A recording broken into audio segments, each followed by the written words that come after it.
അങ്കമാലി കിടങ്ങൂരിൽ നിർമ്മിച്ചിരിക്കുന്ന ഒരു വീടാണ് നമ്മളിപ്പോൾ കാണുന്നത്. ഇരുവശങ്ങളിലും പബ്ലിക് റോഡ് ആക്സസിബിലിറ്റിയുള്ള പ്ലോട്ടിലാണ് ഈ വീട് നിർമ്മിച്ചിരിക്കുന്നത്.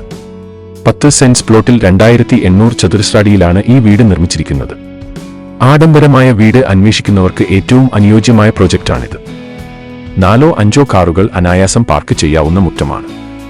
മുറ്റം സ്റ്റോൺ വിരിച്ചു മനോഹരമാക്കിയിരിക്കുന്നു.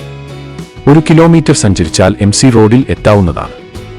4 കിലോമീറ്ററിൽ ദേശീയപാതയിലേക്കും അങ്കമാലി ടൗണിലേക്കും എത്തിച്ചേരാവുന്നതാണ്. ഈ വീടിന്റെ ദർശനം പടിഞ്ഞാറ് ദിക്കിലേക്കാണ്. ഈ വീടിന് ചോദിക്കുന്ന വില 1,80,00,000 വില നെഗോഷ്യബിൾ ആണ്. വാസ്തുശാസ്ത്രപ്രകാരം നിർമ്മിച്ചിരിക്കുന്ന ഈ വീടിന് കിണറാണ് പ്രധാന ജലസ്രോതസ്. വിശാലമായ ഹാളുകളും ബെഡ്റൂമുകളും കിച്ചണുമാണ് ഈ വീടിന്റെ മറ്റൊരു സവിശേഷം. ബെഡ്റൂമുകളിലും കിച്ചണിലും കബോർഡുകൾ നിർമ്മിച്ചിട്ടുണ്ട്. ഈ വീട്ടിൽ നമുക്ക് വളരെ അധികം വുഡൻ വർക്ക്സ് കാണാൻ സാധിക്കുന്നതാണ്. ഇതെല്ലാം തന്നെ ക്വാളിറ്റി കൂടിയ തേക്ക് വുഡ്